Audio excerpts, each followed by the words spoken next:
If you love Review Mirror Chronicles podcast and want to help us keep bringing you brilliant episodes, then please share it with a friend or a fellow history fan who you think might enjoy it.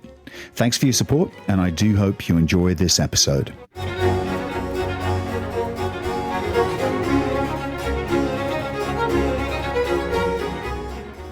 Hello, I'm Keith Octon. I'm an author and a public historian, and today we are venturing to the sands of Saudi Arabia to Mecca, the holiest city in Islam and the holiest mosque in Mecca, the Masjid al-Haram, and the holiest spot within that mosque, which is the Kaaba.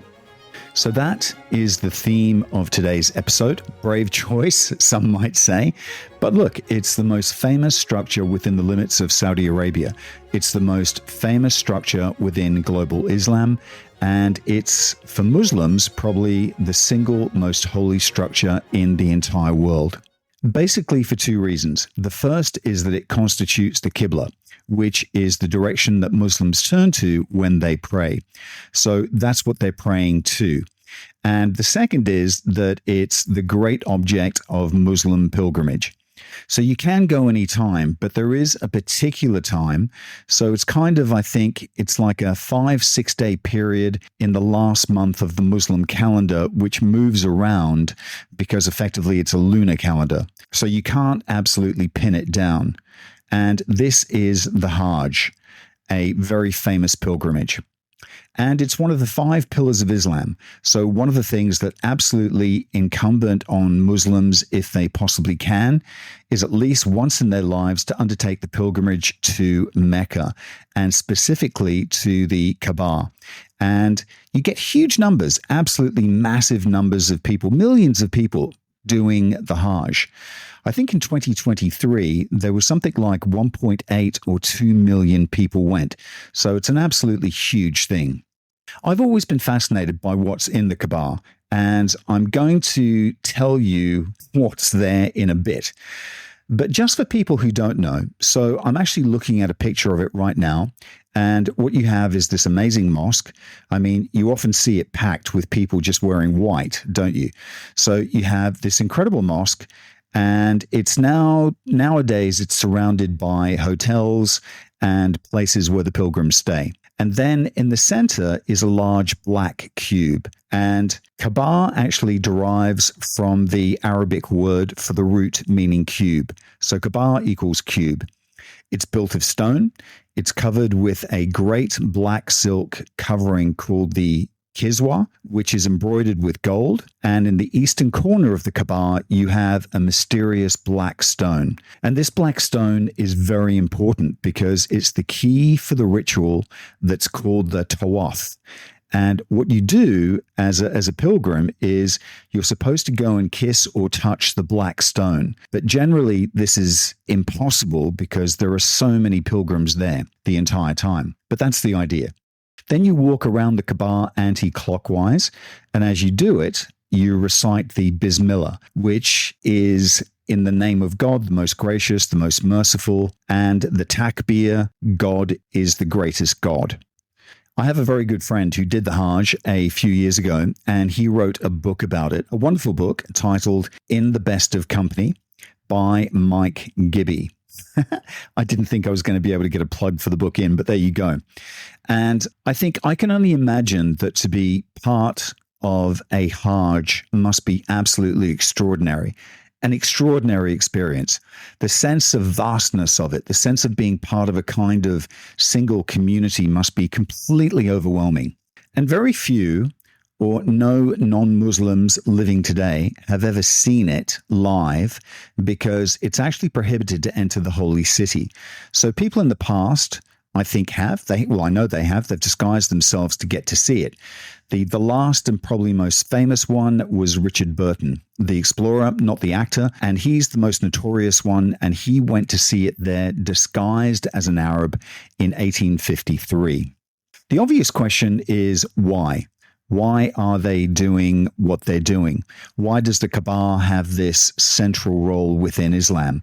And this is where you have the sense that history, as it would be understood, say by a secular non-Muslim, and history as it has traditionally been understood within the kind of, the vast kind of matrix of Islamic belief and faith, and the way that the world is interpreted they don't necessarily kind of map onto one another. But I think it's impossible to understand the significance that the Kaaba has, even if you're not a Muslim.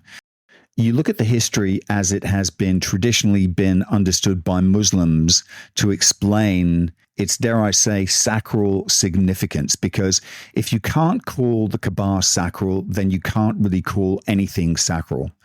So let me tell you first what Muslims believe the Kaaba to be, a traditional account of the history of what the Kaaba is, and then what you make of it if you're a non-Muslim, with the understanding that for a Muslim, it obviously has a very different signification than if you're a non-Muslim. So for Muslims, the answer to what the Kaaba is in the Quran, which is what you'd expect. The Quran, the revelations of God given to Muhammad. He is the prophet who delivered these revelations. And Muslim scholars have identified 18 references to the Kaaba in the Quran. And there are 2 mentions of the Kaaba itself, but Muslim scholars also argue that it's referred to in a variety of other ways as well.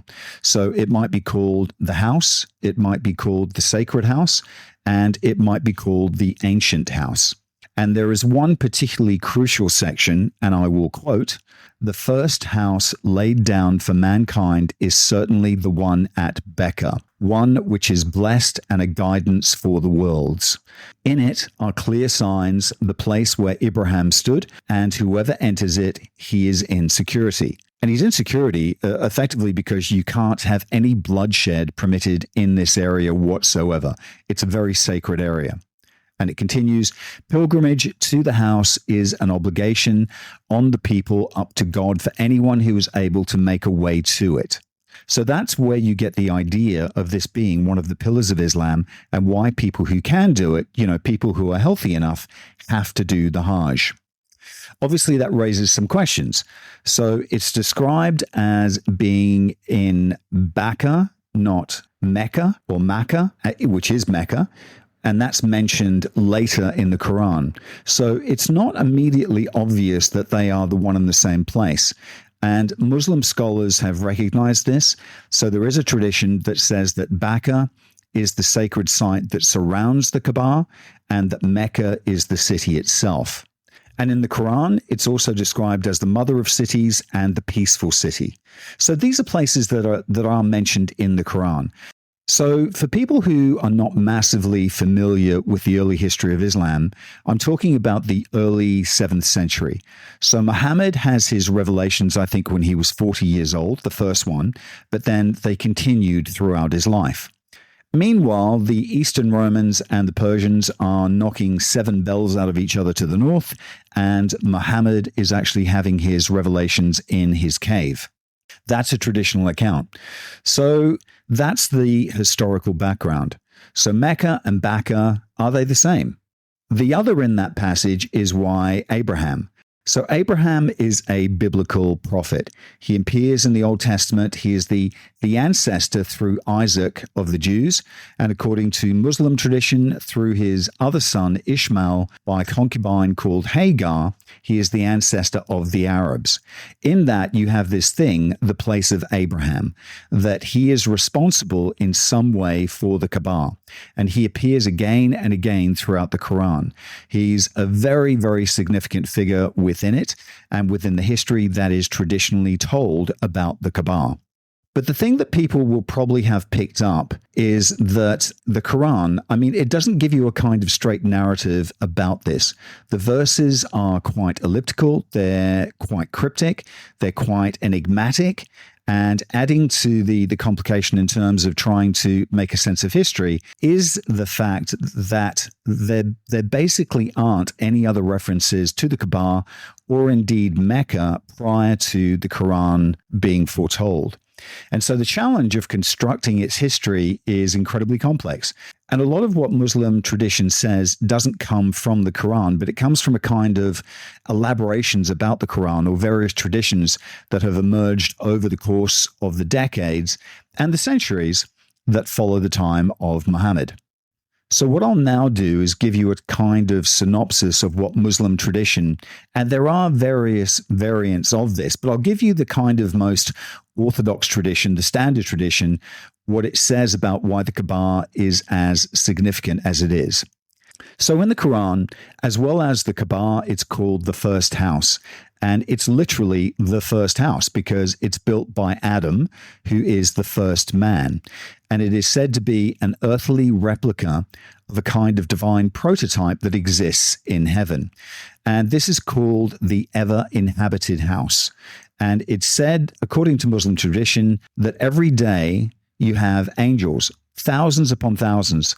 I think 70,000 is the favorite number of angels who are going round and round it, singing songs of praise, prostrating themselves in prayer, praising it and praising God. And a vision of this is actually shown to Muhammad when he journeys from Mecca to Jerusalem.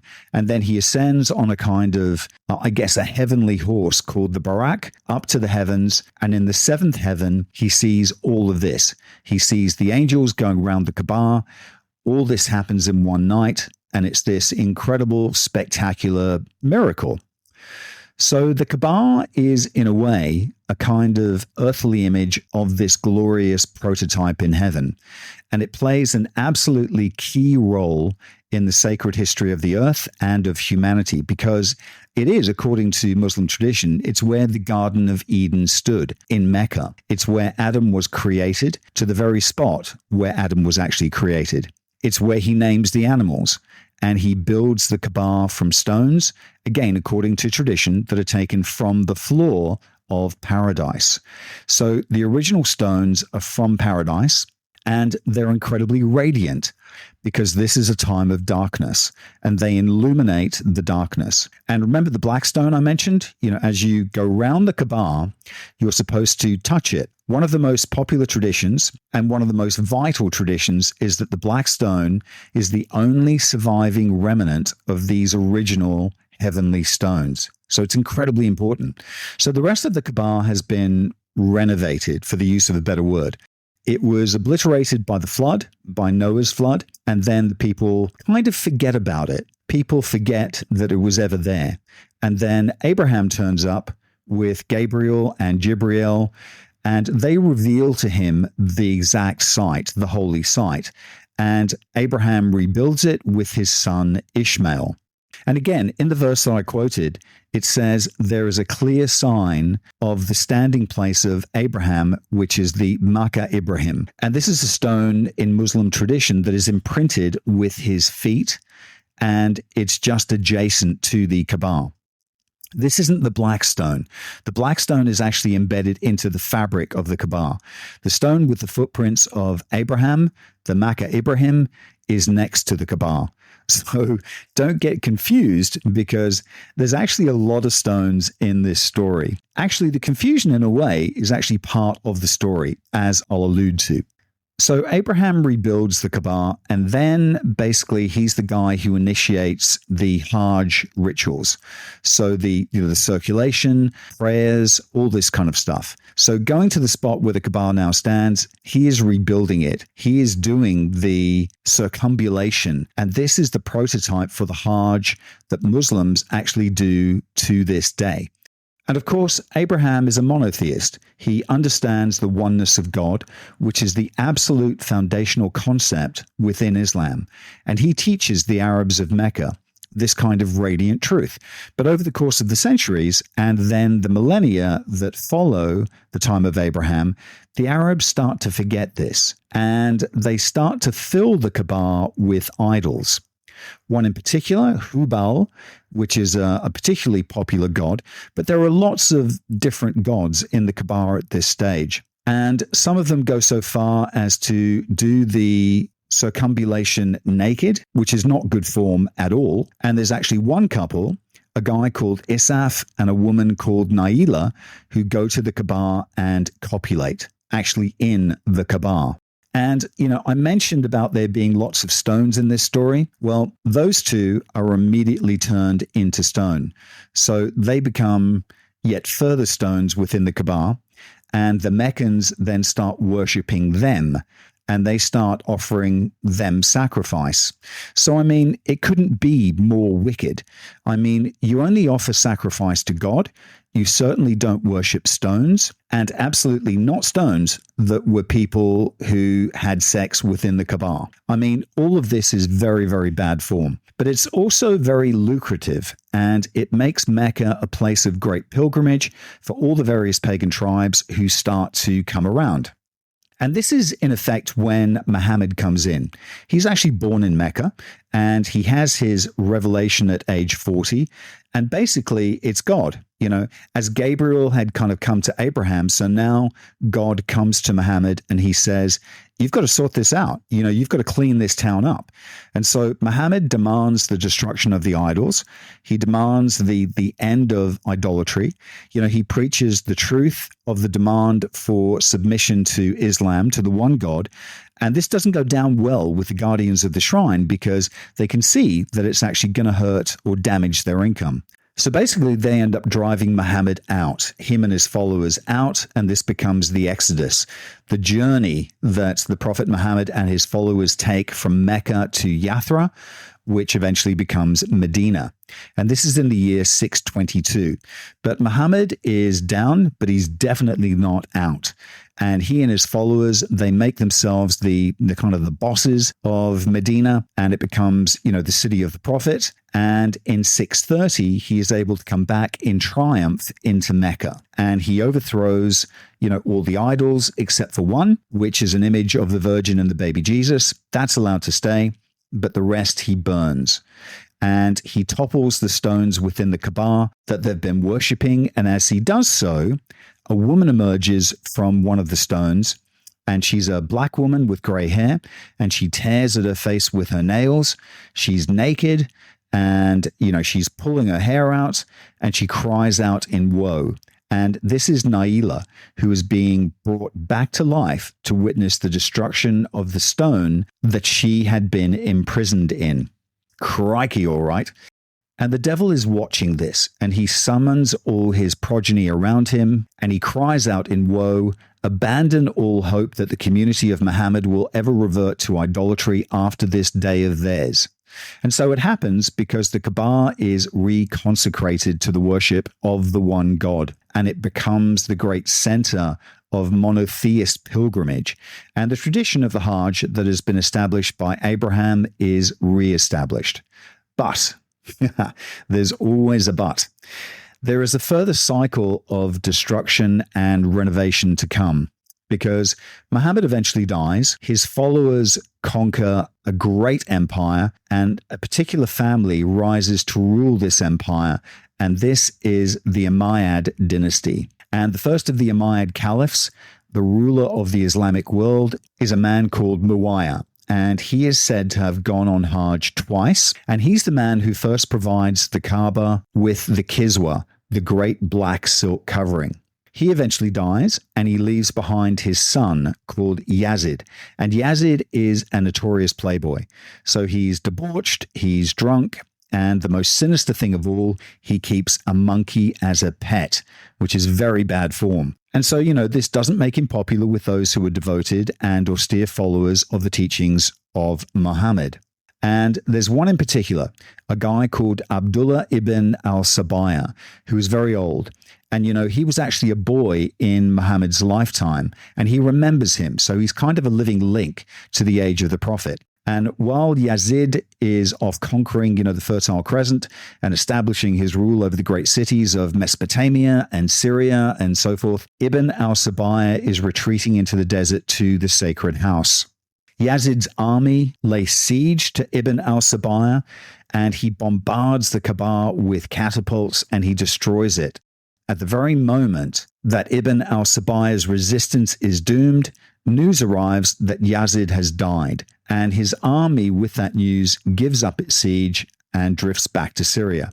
And with his death, you have massive Umayyad infighting, and so Ibn al-Sabaya is able to then re-establish his authority and his control in the desert. Now, the problem that Ibn al-Sabaya faces is what to do about the Kaaba, because Yazid's men and their catapults have destroyed it. So there's a lot of debate among his followers. And one argument is that they should leave it as it is.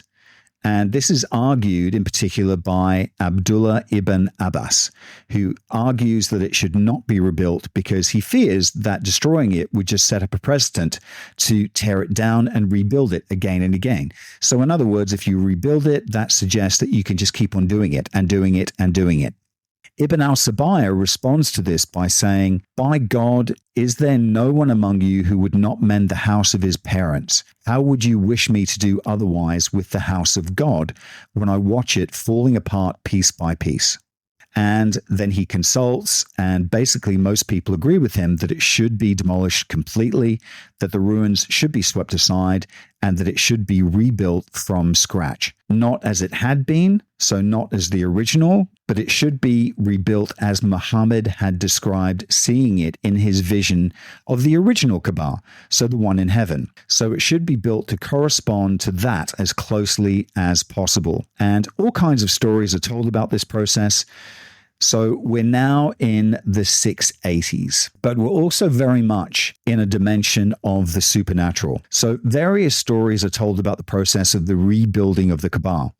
So it's said that the original foundations, remember, they had been laid down by Abraham, they are miraculously rediscovered. A mysterious text is then found during the renovation work, assuring everyone who visits the sanctuary that they will receive divine favor. And most sensationally of all, the black stone is found. It's dug up. So according to this version, the black stone had been lost, but now it's been found. It's dug up and the whole sanctuary begins to tremble. And on the stone, it is said, it is stamped the name and the title of God. I am Allah, the Lord of Baka. All amazing signs that this project of renovation is blessed by God and is indeed taking the Muslim people back to the primordial beginnings of the prophetic tradition. So Ibn al-Sabaya has clearly made the right decision. Meanwhile, however, the Umayyads have basically patched things up, and one of them has established his rule over the Fertile Crescent and the provinces beyond, and this is an incredibly important man by the name of Abdul Malik. Abdul Malik is actually centered in Syria, and he very much regards Jerusalem as the holy city. He's the one who builds the Dome of the Rock, so the great building on the ancient Temple Mount.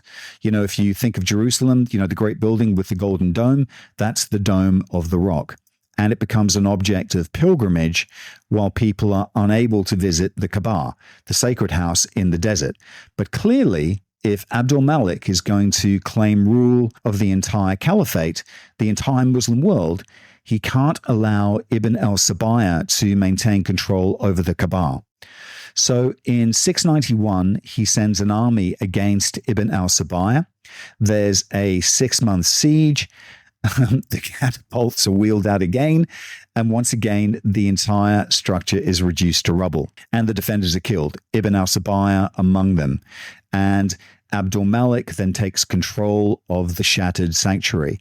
And even though Abdul Malik is now, well, he has no rival as caliph, but he is the deputy of God, there are lots of Muslims who damn him as the man who destroyed the sacred house of God.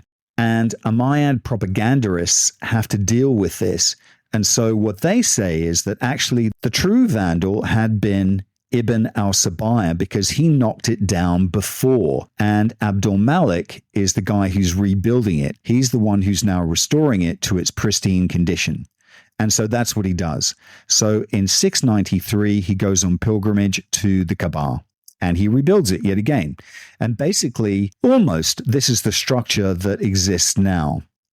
It's either been built by Ibn al-Sabaya or by Abdul Malik. And there is a debate about these stories because, and look, they're so complicated, it's actually very hard to be sure. But basically, that seems to be the kind of upshot. And Abdul Malik now has control over the Dome of the Rock. So that's the revered house on the mount in Jerusalem, as it's called. And he also has the house of God. And a poet at the time in the court says, talking about Abdul Malik, belong the two houses. And Abdul Malik is actually a tremendously impressive state builder. He actually introduces currency. He builds an incredible army. And, he sort of welds the whole thing into an amazing empire. He also seems to be the one who really starts to hammer home the significance of Muhammad as the prophet of God.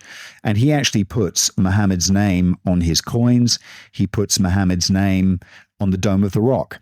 And these are the first mentions of Muhammad that you get from a kind of, central imperial figure within the emergent caliphate. And in time, the role that Abdul Malik has ascribed to Jerusalem as one of the great sacred centers comes to be a little bit downplayed. Jerusalem kind of slightly slips into the shadows because of the rituals of the Hajj, by the sacred geography of Mecca, and absolutely by the 8th and by the 9th century, the centrality of the Hajj and of Mecca and of the Kaaba is indisputable. Everybody knows where it is. Everybody knows that it's this great central pilgrimage. It is, however, still subject to desecrations. So in 930, you have an army of militant Shiites, and Shiites would be regarded by mainstream Muslim Sunnis as a kind of heretical sect. And I have to apologize to any Shiite listeners, but for this description, I'm actually adopting the perspective of the Sunni guardians of the Kaaba. So militant Shiites attack Mecca and they make off with the Black Stone. And by this time, the Umayyads have been toppled and replaced by the Abbasids, who are now the ruling dynasty. And the Abbasids have to ransom it back, which they do a couple of decades later, and they actually cough up enough money to get the Black Stone back and it's returned to them. And then in 1626, there were floods in Mecca and the walls of the Kaaba collapse and they're rebuilt with granite stone. And so that's basically the structure that is still standing there today. So the question is, if you're a non-Muslim, what on earth do you make of that story? So maybe we should take a break and I can gird my loins and tell you what a non-Muslim would make of that particular story. So if you're a Muslim, you can actually stop listening now, and because it means you don't care. But if you're not, then come back after the break and I may try and solve this mystery. Or look, maybe I won't solve the mystery, because I think the solution to solving this mystery is beyond the ability of secular historians. I don't think we can answer that. I don't think we can actually answer the question. And what a selling point I've just given you. So come back after the break and I won't solve the mystery. Autonomous is your one-stop shop for your Malaysia My Second Home visa. But they are much more than that. When you sign up with Autonomous, you become part of a larger community, a community that cares about you in Malaysia. And that's important when you move to a new home. So for more information, call Autonomous or WhatsApp them on +60 12 493 7270 or visit their website penangmyhome.com. Okay, so welcome back. So we're talking about the Kaaba and the sacred site at the center of Mecca. In the first half, I explained the traditional Islamic account of the Kaaba, its origins and its nature. It's always difficult for non-Muslim historians getting into the early history of Islam because you're sort of balancing the desire to be, as it were, respectful with the sort of skeptical mindsets that we bring to every other period of history. But I think also the problem is that essentially the Muslim account is the only account that we have. That's the problem. The explanation of why the Kaaba is sacred is rooted in a history that I think reaches back to the beginnings of the world, and figures who will be entirely familiar to Christian or Jewish listeners, but who are not generally accepted by historians as actually having been historical, as in Adam, but also in Abraham. Abraham is not generally viewed as a historical figure because we actually have no archaeological evidence that somebody called Abraham was actually strolling around, I don't know, the Levant or whatever at that particular time. So that's an issue. There's also a kind of additional problem. I mean, if Mecca is this great center of pilgrimage and the Kaaba is this incredibly sacred spot, even if it's become a pagan kind of center of ritual, there doesn't seem to be any mention of it whatsoever outside the Muslim tradition. But then I wondered, well, where would such a mention come from? I suppose the Eastern Romans or, the Persian accounts or something. Ever since the 17th century, there have been scholars who have argued that there are references to it in the classical geographers. So there's a historian by the name of Diodorus Siculus writing in the 1st century who writes about a temple much revered by the Arabs. And in the 17th century, this was argued by Christian scholars that it actually might be a reference to Mecca. So if that's true, then it would have been there from the 1st century. But the problem is that Diodorus Siculus, when he's writing about this, he's clearly writing about northwest Arabia. And Mecca is in the region called the Hijaz, which is more central. So that actually doesn't seem to work. Ptolemy, the great geographer, he writes of a place called Makarava, and there are still scholars who think that might be a reference to Mecca, but the etymology doesn't really work. And I think, again, pretty much the consensus of secular academics is that this, again, is not a reference to Mecca. And in fact, the earliest, kind of unambiguous reference to Mecca in ancient literature outside the Quran is in 1741 in something called the Byzantine Arab Chronicle. But then it's located in Mesopotamia and not in the Hijaz. So what you have is this kind of sense of a city that's almost kind of floating around, a little bit like Camelot, I think. So all of this is a little bit tricky. And again, if you look at the Quran, which is indisputable, this is the prime source. This is where ultimately the traditions about the Kaaba come from in Islam. It mentions Bakka, but does Bakka equal Mecca? And I don't think it's entirely self-evident that it is. So one thing that slightly queers the pitch is that Bakka is actually mentioned in the Psalms. So in Psalm 84, verse 6, you get, "Who passing through the valley of Bakka maketh a well, the rain also filleth the pools."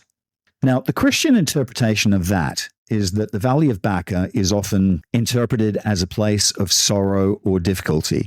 The name Bakka itself is thought to mean weeping or balsam trees, and the verse suggests that those who pass through this difficult place will transform it into a place of blessing, symbolized by wells and rain filling its pools. It reflects the idea that the faith and reverence on God can actually turn hardships into sources of spiritual refreshment and renewal. This could be Mecca. And presumably, if it's not, then the psalmist is not going to be referring to somewhere in the middle of Arabia. So that's also a complication. Then you have the particular fact that the Kaaba is a cube. It's peculiar because cubes seem to have a sacral hold on the Arabs for centuries before the coming of Muhammad, and it covers a huge geographical spread. So you have Christian writers who are looking at Petra in the northwest of Arabia, and they actually describe the Arabs worshipping cubes as incantations of their gods. Again, Christian writers not necessarily very reliable. They're projecting things onto people that they're writing for. But it is a kind of intriguing coincidence, right? And anyone who's been to Petra will, I'm sure, have seen kind of strange cuboid structures, raised up on rocks as you go down towards the actual site of the city itself. And in the south as well. I mean, there's an absolutely intriguing Kaaba, another Kaaba, which appears in a place called Najran, which is clearly early 6th century. And this was actually the site of a massacre of Christians by a Jewish king. And I mean, again, it's all very weird. There's a Jewish king in the south of Arabia, and he's massacring these Christians, and they raise a massive shrine in honor of these martyrs, and they call it the Kaaba. So what I think you're getting with this is a sense that cubes have some kind of significance for the Arabs in a way that we don't entirely understand. But I have a theory, and my theory is that the actual cube's shape, with its equal sides and symmetry, can actually symbolize unity, balance, and stability. And this kind of geometric form is seen as a representation of the divine and the orderly nature of the universe. That's my theory. And then there's a third question, which is the Maqam Ibrahim, so the standing place of Abraham. And is that to be identified with the stone that stands next to the Kaaba in Mecca? And again, there's a kind of problem with that because in late antiquity, the period when the Quran seems to have been written, all the traditions about Abraham are associating him with the desert regions beyond the Holy Land. There are absolutely no traditions that actually link him to the area of the Hijaz or Mecca. So it's all slightly tricky. But the idea that Bakka is Mecca, that Mecca stands in the Hijaz, that Abraham went there, these are all propositions that come to be completely taken for granted by the biographers of Muhammad and commentators on the Quran and so on. And essentially, that is the state of play. If you're a Muslim, you believe it absolutely. If you're not a Muslim, then I think you say, well, kind of case not proven.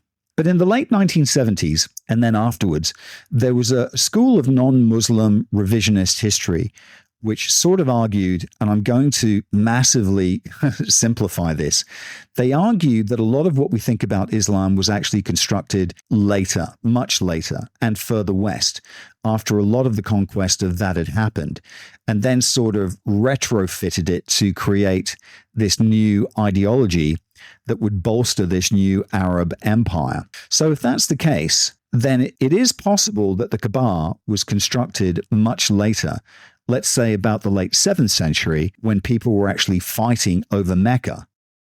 So Christian pilgrims in the 4th century going to the Holy Land, people would say to them, oh, this is the house of Peter, or, this is where such and such a miracle happened. And the sacred geography is basically invented. But I think the really key figure is Constantine and his mother Helena. And they actually identify the true cross of Christ, which then enables them to work out where the tomb of Jesus was, the site where Christ is actually crucified, and to build, the church of the Holy Sepulchre. And because there had been presumably various shrines associated with that, but because Constantine brings the heft of a Christian empire to it, he can actually absolutely identify where it was.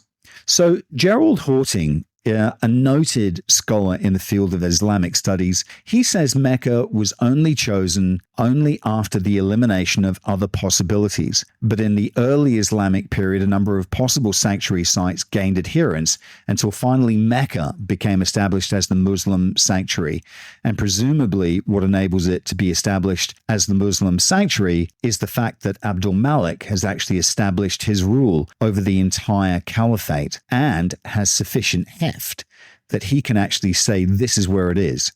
But I guess the question that you would ask then is, well, why fix on Mecca? So, look, I think here's the answer to this. I think Mecca absolutely has this kind of holy power. It must have been one of the kind of ancient sanctuaries or one of the shrines that has this kind of resonance, so that there are absolutely people who are ready to accept that it is indeed what Muslim tradition will come to say it is. I also think it's telling that Abdul Malik's father had served as governor of the region, and that the general that Abdul Malik actually sends to defeat Ibn al-Sabayah also came from there as well. So I guess what I'm doing is I'm pushing the date towards the 680s or the 690s, which is several decades later than the traditional Islamic historiography would attest. But look, I don't know. And I don't think we'll ever know because there's absolutely no definitive proof. But I think that there are trace elements of this process, if that's what's happened, that you can identify with, and that there is this enduring sense of resentment that people feel towards Abdul Malik. He's actually damned as the man who destroyed the sacred house of God. And a century on from his time, you're still getting scholars who are articulating this vague sense that the house of God might not always have stood rooted to this spot in Mecca. There's a scholar who writes at the time of the Prophet, "May God save him and give him peace. Our faces were all turned in one direction, but after the death of the Prophet, we turned ourselves hither and dither." So you know what that precisely is a memory of. But I also think you get in the sense of this story, the strangeness that there is actually lots of stones, and all these stones are kind of endlessly kind of shifting this way and that. And the Kaaba itself is endlessly being demolished and being rebuilt. It gets demolished through, the stuff with the prophets, with Adam and Abraham and so on. It gets demolished with the floods of Noah and through various different attacks. The mosque that encloses it, according to tradition, also gets destroyed and rebuilt. And there's also a sacred well there that gets lost twice and refound twice. The Maqam Ibrahim, this stone with the imprint of Abraham's feet, it's always moving around at the time. It gets caught in a flood. It gets transported by human hand. And then you have the black stone, and there are so many different contradictory stories about that as well. So the prime story, I think, is the one that I mentioned at the beginning, that it's one of the original stones that Adam used to build the shrine. If you're not a Muslim, if you're of skeptical cast of mind, you could say, well, this suggests that perhaps the Kaaba doesn't have the kind of eternity that Muslims claim for it. But you could also say, if you're a Muslim, well, this is indicative of the strangeness of it. It's indicative of the mystery of it. If what Muslims believe about the Kaaba is true, then of course it's most potent, most holy structure anywhere on the face of the earth. And look, all religions, in fairness, have strange elements or unearthly elements to outsiders, don't they? Almost by definition, because they're dealing with the realm of the supernatural. It's absolutely a fascinating story. The House of Saud actually took over Mecca and the possession of the holy places, I think, in the 1920s. But their control has also been contested. There was a siege of the Great Mosque in 1979 when Islamic militants who were fighting against the House of Saud took it over, I think, for a couple of weeks or something like that. But obviously, it's a key part to their legitimacy, isn't it? That they control the holy places.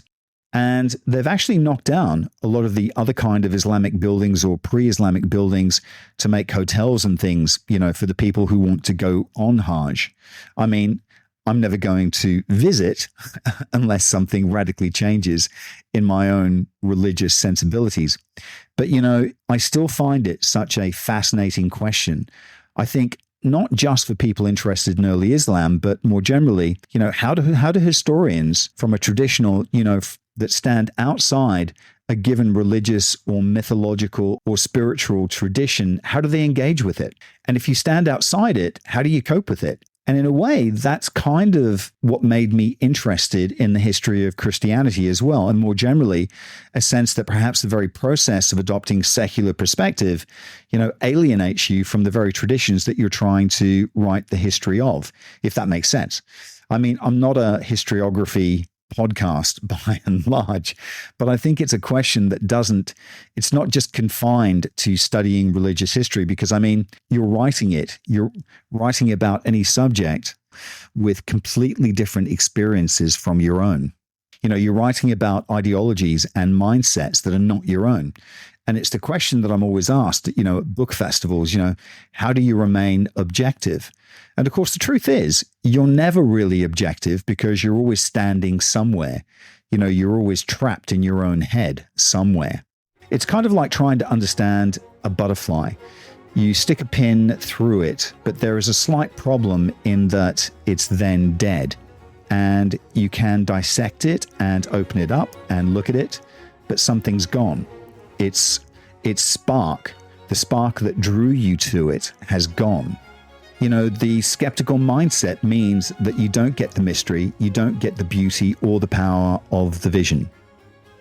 Well, I certainly didn't expect this podcast to end on such a metaphysical note, but hopefully you've learned a little bit about the mysterious Kaaba. Thanks for listening in, folks. Bye for now.